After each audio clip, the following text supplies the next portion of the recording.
Mesdames et messieurs, bonjour, bonsoir. Je suis PF LTLT, Lakers tout le temps, la chaîne francophone des Lakers.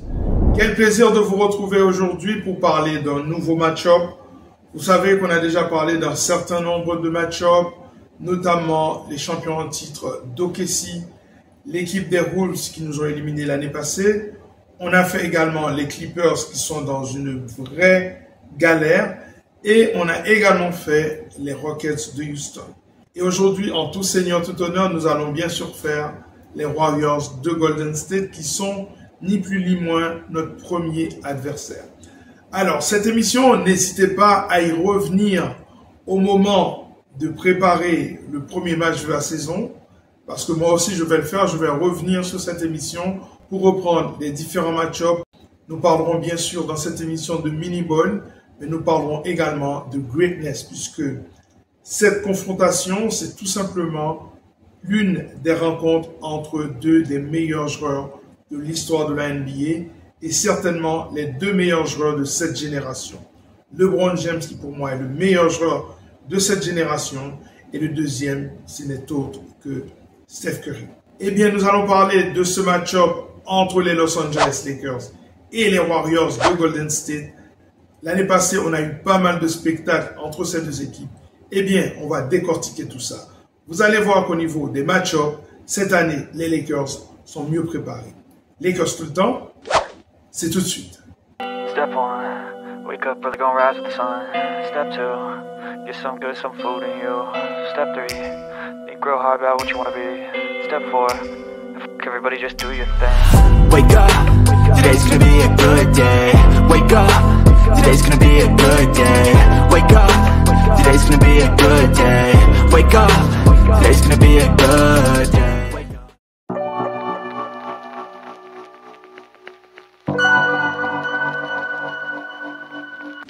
Cette saison, les Warriors auront Jimmy Butler depuis le début du training camp. Ça peut tout changer. Ça veut dire qu'ils vont trouver des solutions pour mieux l'utiliser. Déjà que j'ai trouvé que c'était pas mal ce qu'il a fait la saison passée. Mais cette année, ils ont la possibilité de l'intégrer dès le départ dans un schéma de jeu qui est celui qu'on appelle le Warriors Basketball. Et vous savez que ce n'est pas peu dire que de parler de Warriors Basketball. Cette équipe joue sa dernière carte, l'une de ses dernières cartes, puisqu'ils ne sont plus jeunes. Draymond Green est dans la bonne trentaine, Steph Curry approche la quarantaine et Jimmy Butler aussi. Donc, c'est cette année pour eux, en tout cas cette année, l'année prochaine et l'année d'après. Donc, ils ont une marge de 3 ans pour trouver une solution. Bien sûr, on va le voir dans cette émission qu'ils n'ont pas fait de folie. Ils ont gardé leur salary cap intact. Pour l'instant, ils n'ont signé à peu près personne. On parlera bien sûr de leur effectif. On parlera bien sûr des joueurs qu'ils visent. Il y en a un en particulier que j'aimerais également voir du côté des Los Angeles Lakers. Mais il est pressenti du côté des Warriors, ce qui, à mon sens, ferait du sens puisque cette équipe n'a pas encore signé grand monde.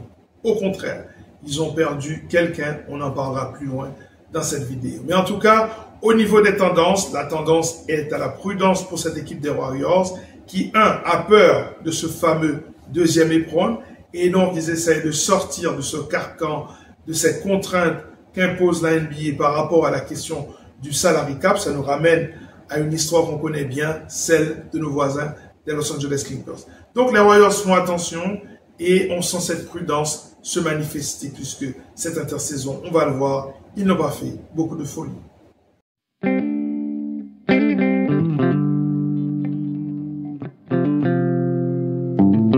Mais cette rivalité entre les Warriors et les Lakers est une rivalité plutôt à sens unique. On a parlé de cette rivalité entre LeBron James et Steph Curry, une rivalité qui, elle, est all-time. Rivalité transférée des Cavs aux Lakers puisque LeBron a changé d'équipe.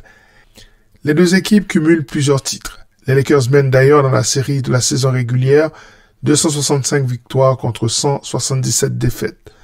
En play-off, les deux équipes ont disputé 41 matchs et un bilan nettement à l'avantage des Lakers. 28 victoires pour 13 défaites, soit 68,3% de victoires.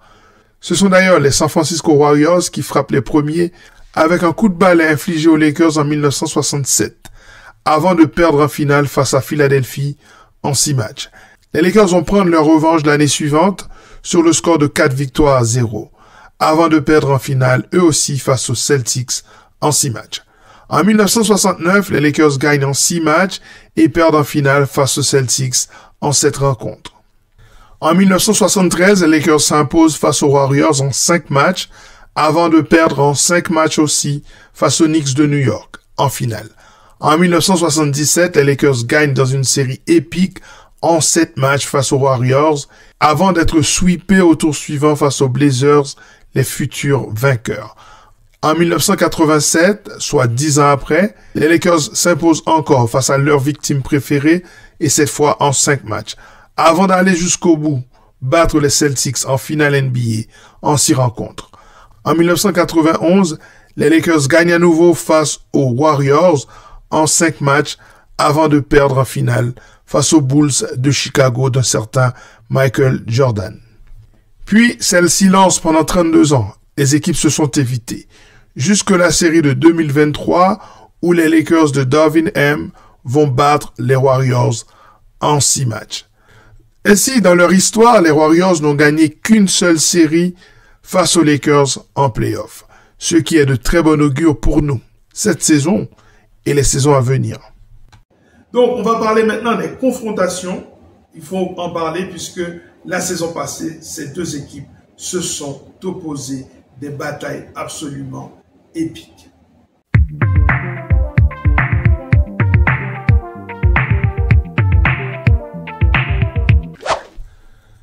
Au niveau des confrontations de la saison 2024-2025, on peut dire que tous les matchs ont été palpitants.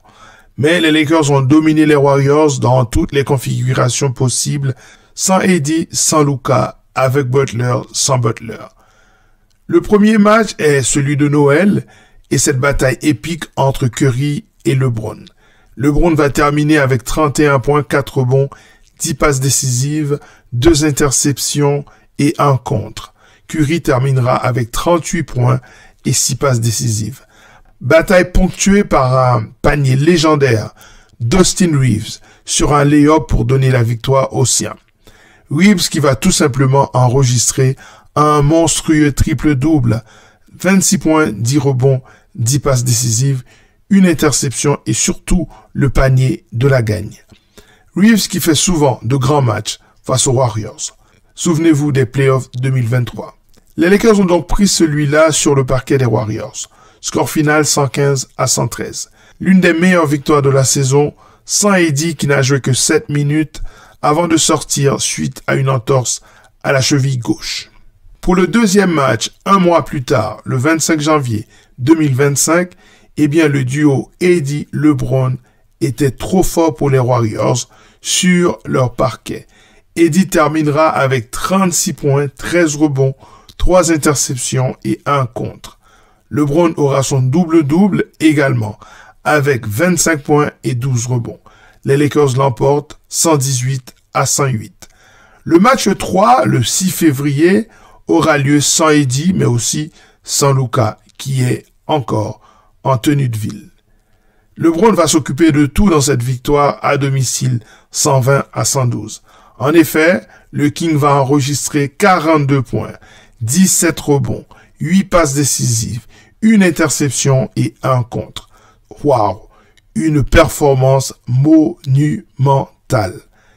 Les Warriors prendront le dernier match à LA le 3 avril 2025 sur le score de 123-116, malgré les 33 points de LeBron James.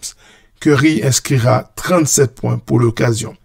Et le jeu sans ballon de Brandon Prosinski démembrera la défense des Los Angeles Lakers. Les Lakers remportent donc la série 3-1 au cours de cette saison régulière.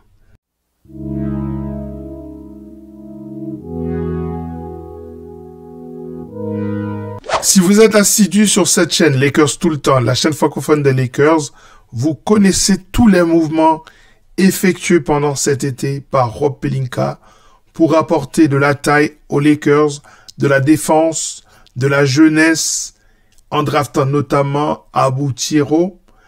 Vous connaissez les tenants et les aboutissants du transfert de Jacques Laravia pour 2 ans. Vous connaissez également les détails de la signature sur le marché du buyout de DeAndre Ayton. Mais vous savez également que les Lakers ont recruté Marcus Smart dans un contrat de 1+1. Une année de contrat et une année avec une option pour Marcus Smart. Vous savez également que les Lakers ont prolongé Luka Doncic, ou plutôt que Luka Doncic a accepté de prolonger son contrat avec les Los Angeles Lakers. Vous êtes également au courant de la re-signature du client de Bill Duffy, le troisième de cet effectif, à savoir Jackson Hayes. Mais vous savez également que les Lakers ont perdu Dorian Finney-Smith. Donc, on va parler des Warriors de Golden State. Quant à eux, ils ont été très prudents à cause des contraintes des deux systèmes, de LeBron et du salary cap. Et peut-être qu'ils ont toujours un rêve, celui d'attirer Giannis Antetokounmpo dans une saison ou deux. En attendant, ils ont perdu Kevon Looney. Néanmoins, ils perdent avec Looney un rebondeur offensif de très haut niveau et un shot roller très intelligent. Les Warriors n'ont donc qu'un seul pivot dans leur effectif à l'heure où l'on tourne cette vidéo. Je sais que Draymond Green peut jouer sur le poste 5. Je sais que Trayce Jackson-Davis peut également jouer sur ce poste 5 malgré sa petite taille relative de 2,6 m. Donc, avec la perte de Looney, ils sont trop petits et ils sont condamnés à jouer leur fameux mini-ball. On va en parler plus loin dans cette vidéo. C'est pour ajouter de la taille qu'ils aimeraient signer Al Horford. Il faudra suivre ce dossier avec attention. C'est un garçon que je verrais bien aux Lakers, mais malheureusement, il n'y a plus de place en dessous du premier éperon pour que les Lakers puissent aller chercher Al Horford.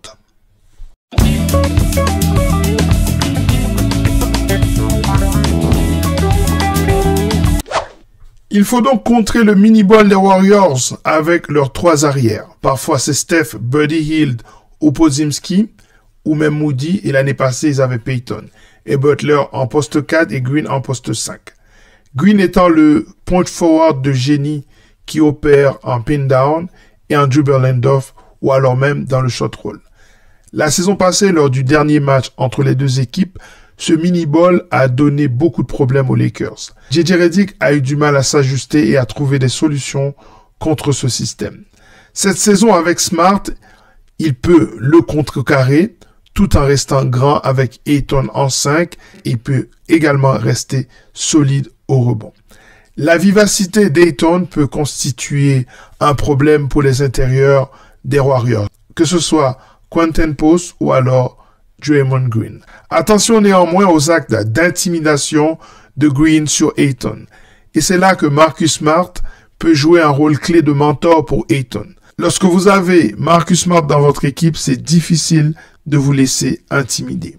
À ce jeu de mouvement du ballon, ce qu'on appelle le motion offense, un jeu fait d'écran dans tous les sens et de circulation de balles et de démarquage, il faut également ajouter le jeu en ISO d'un certain Jimmy Butler qui peut à tout moment scorer. Et ça apporte une dimension en plus aux Warriors de Golden State. À noter également l'émergence de Guy Santos. C'est lui qui, à mon sens, devra défendre sur Luka Doncic. Peut-il défendre avec efficacité sur Luka Doncic et donner une chance à son équipe? Je ne le crois pas. Et c'est là que je pense que les Lakers ont un avantage certain sur les Warriors. Sinon, il faudra envoyer Jimmy Butler, ce qui va diminuer son influence en attaque. Et puis, il faut suivre ce match-up, Smart face à Curry, comme lors de la finale de 2002 qui a tourné à l'avantage de Curry. Mais bon, de toute façon, c'est une solution contre le high pick and roll des Warriors et une défense en point of attack qui peut ralentir Steph Curry.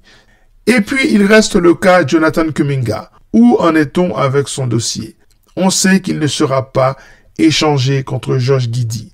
Pour moi, le move de Josh Giddey vers les Warriors en échange de Jonathan Kuminga était censé faire passer les Warriors dans une autre dimension. Parce que Josh Giddey, l'année passée, c'est un triple-double face à nous. C'est un joueur qui nous pose beaucoup de problèmes. eh bien, s'il était aux Warriors, ça aurait été pour moi un game changer assez important. De toute façon, il faudra continuer à suivre ce dossier Jonathan Kuminga.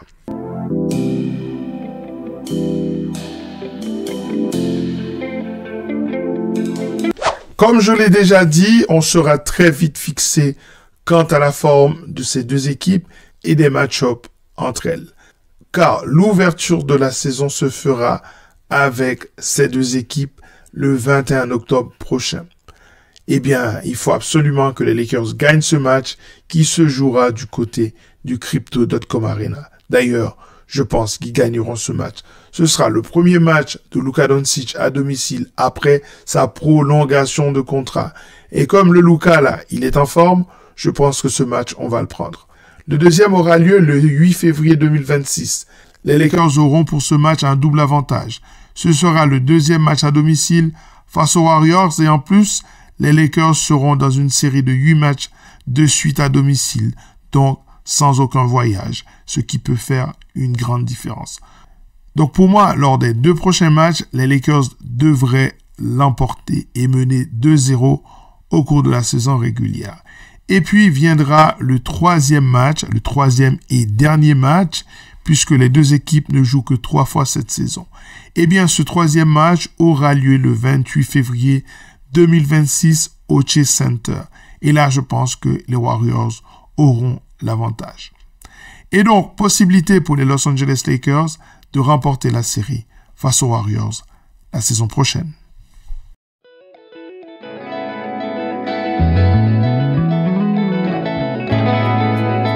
Pour moi, la signature de Marcus Smart place les Lakers au-dessus des Warriors. Pour une raison très simple, et j'en ai parlé, c'est cette présence en point of attack. Les Lakers ont souvent souffert face à la vivacité et le jeu tellement atypique quelque part de Steph Curry. Or, la signature de Marcus Smart permet aux Lakers d'avoir un défenseur élite sur le périmètre et en point of attack. En plus, les notions d'intimidation qu'on peut comprendre lorsqu'on va jouer les Warriors de Draymond Green n'auront, à mon sens, que très peu d'effet avec une équipe des Lakers qui désormais possède Marcus Smart. Pour moi, les Lakers sont supérieurs cette année aux Warriors, comme ils l'étaient l'année passée. On l'a vu, ils ont gagné la série de la saison régulière face à cette équipe des Warriors. En plus, ils ont ajouté de la taille à l'intérieur et ils ont ajouté des solutions pour le mini-ball de l'équipe des Warriors. Très clairement, pour moi, l'équipe des Lakers est supérieure et devrait normalement dominer les Warriors cette saison. Cependant, quid toujours de l'affaire Kuminga, comme je l'ai dit. Donc pour moi, les Lakers sont supérieurs sur cette saison, mais attention à ce qui va se passer. Est-ce que les Warriors vont faire venir Al Horford, qui va leur apporter un spacer sur le poste 5, et aussi, est-ce qu'ils vont arriver à avoir un playmaker, un mec qui est capable de faire un triple-double dans un match, comme peut l'être Josh Giddey, l'Australien.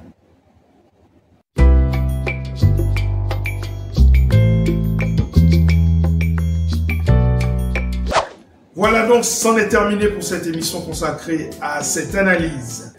J'espère que vous avez aimé ce contenu. Si tel est le cas, mettez ce petit pouce bleu qui nous fait tellement de bien, qui encourage ce travail de passion et d'analyse du basket en général, mais il faut bien dire des Lakers en particulier.